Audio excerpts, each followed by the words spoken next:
Hello buddies, जय हिंद सभी को। मैं हूं आपकी मेंटर मिस आशिका और आज की जो हमारी सीरीज़ होने वाली है वो होने वाली है एच सीरीज 7। जो आज हमारा 7 चैप्टर होने वाला है वो है समास। आज हम पढ़ेंगे समास के बारे में। So let's move on next slide. समास होता क्या है? समास का अर्थ होता है कि जो भी हम कुछ किसी चीज़ को इवेलुएट कर रहे हैं, डिफाइन कर रहे हैं, संक्षिप्त में पढ़ रहे हैं, तो उसे हम क्या बोलते हैं? समास बोलते हैं। जैसे कम से कम 2 शब्दों में अधिक से अधिक अर्थ को प्रकट करना, ठीक है। वास्तव में 2 या 2 से अधिक शब्दों का परस्पर संबंध बताने वाले शब्दों को ही हम क्या बोलते हैं? समास बोलते हैं, ठीक है। समासिक शब्द बोलते हैं, समासिक पद कहलाते हैं ये वर्ड। अब जो समास है, समास के मतलब आगे 4 टाइप्स होते हैं, बट उसको डिवाइड करने से पहले हम पद के बारे में पढ़ेंगे या शब्द के बारे में पढ़ेंगे। तो 2 या 2 से अधिक शब्दों को या पदों का संयोग को समास कहा जाता है। और इसे हम समासिक शब्द भी बोलते हैं और समासिक पद भी बोलते हैं। इनके अनुकूल विभाजित करना विग्रह कहलाता है, मतलब इनको अलग अलग करना। जिन वर्ड्स को हम हाइफन में डालते हैं ना, जैसे माता पिता, हम माता और पिता भी तो लिख सकते हैं ना, तो हमने क्या कर दिया, उससे और को वर्ड हटा के हाइफन लगा दिया, तो वो हमारा क्या हो गया? समास हो गया। अब आगे जो हम पढ़ेंगे वो पढ़ेंगे समास के भेद के बारे में। तो समास के 4 भेद होते हैं। पहला होता है अव्ययी भाव समास। ये तो शब्द होते हैं जिनमें मतलब कि लिंग, वचन, काल, कारक के कारण कोई परिवर्तन नहीं आता है, ठीक है। मतलब कि लिंग भी है, उसमें काल भी आ रहा है, मतलब कि लड़का लड़की इनके रूप से कोई भी परिवर्तन जिसमें नहीं आता हो उसे हम बोलते हैं अव्ययी भाव समास, ठीक है। देखो जैसे आपको मेरी स्क्रीन पे देखने को मिल भी रहा होगा, बोलते हैं ना, इस समास से संपूर्ण पद क्रिया विशेषण अव्यय होते हैं, हो जाता है। जैसे प्रतिदिन, प्रतिदिन मतलब रोजाना, ठीक है। अनुकूल, मन के अनुसार, ठीक है। यथा शीघ्र, शीघ्रता से। तो ये सारे वर्ड्स क्या हैं? हमारे अव्ययी भाव समास है, जिसमें लिंग, वचन, काल, कारक इत्यादि के कारण कोई भी परिवर्तन नहीं आता है। जैसे पेट भर, भर पेट, पेट भर कर, प्रतिदिन, हर दिन, है ना। इसके अलावा भी हमारे पास बहुत सारे एग्जाम्पल हैं, आप मेरी स्क्रीन पर पढ़ सकते हैं। So let's move on next slide. Second जो हमारा समास होता है वो होता है तत्पुरुष समास। अब जो तत्पुरुष समास में क्या होता है कि पहला और दूसरा पद क्या होता है? प्रधान होता है। मतलब कि जो हमारा फर्स्ट वर्ड होगा वो तो हमारा एडजेक्टिव होगा, और जो उसकी विशेषता बता रहा होगा, मतलब कि जो उसे स्पेसिफिक बता रहा होगा। जैसे वह बहुत तेज चलता है। अब तेज क्या हो गया? हमारा एडजेक्टिव, विशेषण हो गया, ठीक है। और विशेष्य क्या है कि भाई वो बहुत चलता है, मतलब बहुत तेज चलता है। बहुत क्या कर रहा है? उसे भी स्पेसिफाई कर रहा है कि वो सच में बहुत तेज चलता है। तो ये हमारा क्या हो गया? तत्पुरुष समास। अब तत्पुरुष समास के भी आगे टाइप दिए हैं, तत्पुरुष और उसके बाद कर्मधारय, कर्मधारय के बाद द्विगु दे रखा है, ठीक है। अभी आगे हम जो है तत्पुरुष समास के 6 भेद पढ़ेंगे। जैसे कारक के 6 होते हैं ना टाइप्स, वैसे ही इसमें दिए हुए हैं तत्पुरुष के। तो फर्स्ट है हमारा कर, जैसे कर्ता ने कर्म को ऐसे हम करते हैं ना, तो ऐसे ही ये एग्जाम्पल दिए मैं आपको कर्म तत्पुरुष के। अब कर्ता तो नहीं दिया हुआ, सीधा स्टार्ट करा गया कर्म से। तो कर्म, कर्म ने, कर्ता ने कर्म को, तो को पहचान होती है ना कर्म तत्पुरुष की। तो कर्म जहाँ पे भी हमें किसी भी, हमें को वर्ड का प्रयोग दिखे, जैसे यहाँ पे देखो यश प्राप्त, यश को प्राप्त, तो को आ रहा है ना, तो ये हमारा कौन सा होगा? कर्म तत्पुरुष समास। अगर आपसे ये भी पूछ ले जाए कि तत्पुरुष समाज में भी, इस समास के अंदर भी इसका कौन सा टाइप है, तो जहाँ पे आपको को देखने को मिलेगा वहां पे आपको क्या आएगा? कर्म तत्पुरुष उदाहरण आएगा, ठीक है। जैसे शत्रुघ्न, शत्रु को मारने वाला, तो को किस लिए प्रयोग होता है? कर्म तत्पुरुष को उदाहरण बताने के लिए हम को का प्रयोग करते हैं। सो आई होप आपको समझ में आ गया होगा। अब मूव करते हैं नेक्स्ट स्लाइड में। So let's move on next slide.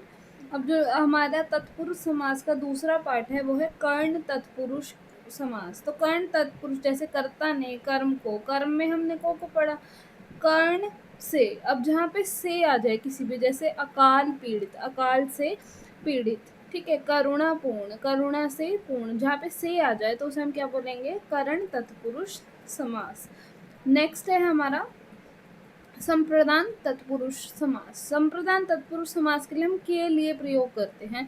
जैसे देशभक्ति, देश के लिए भक्ति, धर्मशाला, धर्म के लिए शाला, ठीक है। स्नान घर, स्नान के लिए घर। ये क्या है? हमारा सारा संप्रदान तत्पुरुष समास के उदाहरण है।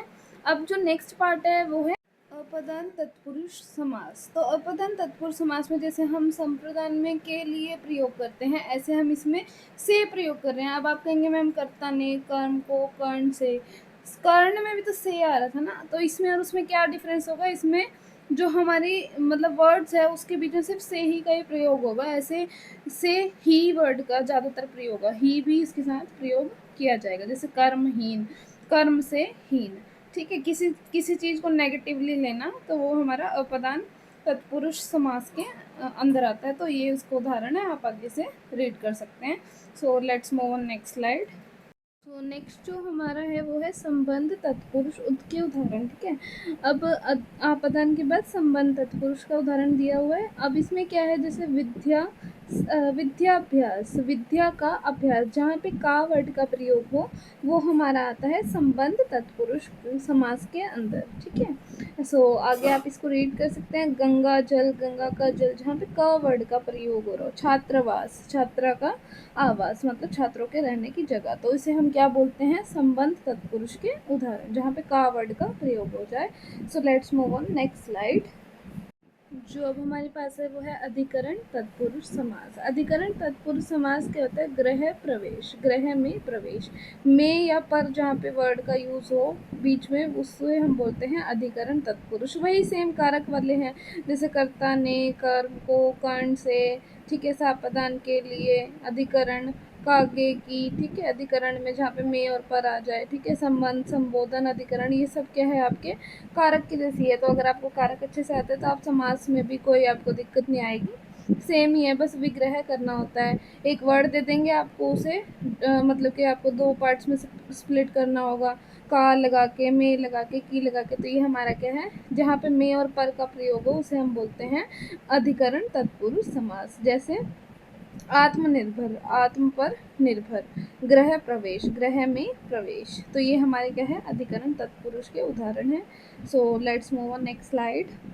अब जो ये आगे हमें स्लाइड्स दे रखी है, ये हैं दो पार्ट, उपभेद हैं किसके? तत्पुरुष समास के। ये तो जो हमने आगे पढ़े वो कर्मधारय और द्विगु के थे। अब कर्मधारय तो द्विगु है, वो तत्पुरुष के दो उपभेद हैं, ठीक है। तत्पुरुष के वैसे हमने 6 भेद पढ़े, कर्म, कर्ण, आपदान, अधिकरण, संप्रदान और संबोधन, ठीक है। अभी हम ये क्या पढ़ रहे हैं?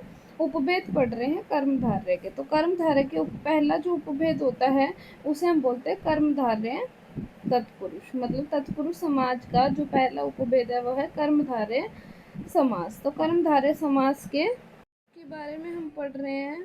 जिस तत्पुरुष समास के समास पद पर समान रूप से प्रधान हो उसे हम विशेषण, विशेष्य, नॉन एडजेक्टिव के उपमेय और उपमान, कंपैरिजन के भाव से हम जो प्राप्त करते हैं उसे हम बोलते हैं कर्मधारय समास। जिसमें लिंग वचन समास हो वही क्या होता है? कर्मधारय समास कहलाता है। नेक्स्ट जो है वो कर्मधारय समास के 4 भेद होते हैं, जैसे विशेषण पूर्व पद, विशेष्य पूर्व पद, विशेषणोभय पद और विशेष्योभय पद, ठीक है। ये हमारे 4 टाइप होते हैं कर्मधारय समास के। इसको आगे आपको इलेबोरेट करने पड़ने की जरूरत नहीं है, नीड नहीं है इतनी। बस आप ये याद रखिए कि कर्मधारय किसे कहते हैं? जिसमें लिंग वचन समान आदि के जो है प्रधानता हो, मतलब विशेषण विशेष्य का असर पड़ रहा हो, लिंग वचन काल का असर पड़ रहा हो उसमें। जैसे अब जो हमारा फर्स्ट था व्यय भाव, उसमें क्या है? लिंग वचन काल का अभाव है, उसमें कोई फर्क नहीं पड़ता लिंग वचन काल से, बट जो कर्मधारय है उसमें लिंग वचन से फर्क पड़ता है। So let's move on next slide. ये है आपके कर्मधारय के उदाहरण, जैसे नील कमल, नीला कमल, महात्मा, महान आत्मा, महावीर, महान वीर, ठीक है। नरसिंह, नर में सिंह के समान, महाकाव्य, महान काव्य। ये क्या है? आपके सभी एग्जाम्पल्स हैं उनका, और उनका विग्रह है, डिसोल्यूशन है, ठीक है। आगे जो है हमारा द्विगु समास, ये हमारा तत्पुरुष समास का दूसरा पार्ट है, मतलब कि सेकंड उपभेद है। जिस समास में पहला पद संख्या बोधक हो, मतलब जिसमें संख्या से पता चल रहा हो, वो कौन सा होता है? द्विगु समास होता है। जैसे समाहार, ठीक है। उपपद द्विगु, ये दो क्या है? इसके प्रकार हैं, समाहार और उपपद द्विगु। अब इसका विग्रह, जैसे त्रिभुवन, 3 भुवनों का समाहार, पंचमुख, पंचमुख का समाहार, ठीक है। चौराहा, चार राहों का समूह, ठीक है। त्रिमाही, त्रिकाल, तीन कालों का समूह, तीन माहों का समूह, ये सब क्या है? त्रिनेत्र, तीन नेत्रों वाला, ठीक है। अष्ट धातु, आठ धातुओं का समाहार। जब भी कोई चीज़ गिनती से आए, संख्या बोधक का मतलब गिनती आए, तो वो क्या है? हमारा द्विगु समास है। ये आप अच्छे से कीजिएगा, एक द्विगु एक द्वंद्व, इन दोनों में से बहुत सारे क्वेश्चंस आते हैं। So let's move on next slide. Third part जो हमारे समास का है, जैसे हमने अभी पढ़ा अव्ययी भाव, उसके बाद हमने पढ़ा तत्पुरुष, तत्पुरुष में हमने 6 भेद पढ़े, ठीक है। उसके बाद हमने उसके 2 उपभेद पढ़े, जैसे कर्मधारय और द्विगु। अब हम पढ़ेंगे बहुब्री समास, मतलब हमारे समास का तीसरा भाग जो है वो है बहुब्री समास, जहाँ दोनों पदों को छोड़कर अन्य पद की प्रधानता हो, मतलब कि फर्स्ट और सेकंड पद को छोड़ के थर्ड पद की प्रधानता हो, इम्पोर्टेंस हो, वहाँ क्या है? बहुब्री समास का प्रयोग होता है। जैसे चतुरानन, ठीक है। चार है आनंद, जिसके अर्थात ब्रह्मा, जिसमें हम मतलब कि किसी एक स्पेसिफिक पर्सन की बात भी कर रहे होते हैं। जैसे लंबोदर, लंबा है जिसका अर्थात उदर, जिसका गणेश, ठीक है। नीलांबर, नीला है जिसका अंबर, अर्थात Shri Krishna. So let's move on next slide. Next और लास्ट वन जो हमारा समास का पार्ट है वो है द्वंद्व समास। अब द्वंद्व समास क्या होता है? जिसमें सभी पद की प्रधानता हो, मतलब सभी इंपॉर्टेंट हो, उसमें क्या है? हमारा द्वंद्व समास है। द्विगु में किसकी प्रधानता है? संख्या बोधक की, मतलब जिसमें संख्या आ रही हो। अब इसका उदाहरण क्या है? अब हमारा अन्न जल, अन्न और जल, माता पिता, माता और पिता, जिसमें हम ये हाइफन का प्रयोग करते हैं बीच में, ऐसे शब्दों का प्रयोग हम क्या कहते हैं? द्वंद्व समास कहते हैं। जैसे धन दौलत, धन और दौलत। आई होप सो आपको समाज समझ में आ गया होगा। इसकी प्रैक्टिस शीट आपको मेरी पोस्ट पर मिल जाएगी। सो आज के लिए इतना ही। Thank you all. Don't forget to like, subscribe and share my channel. Okay, जय हिंद।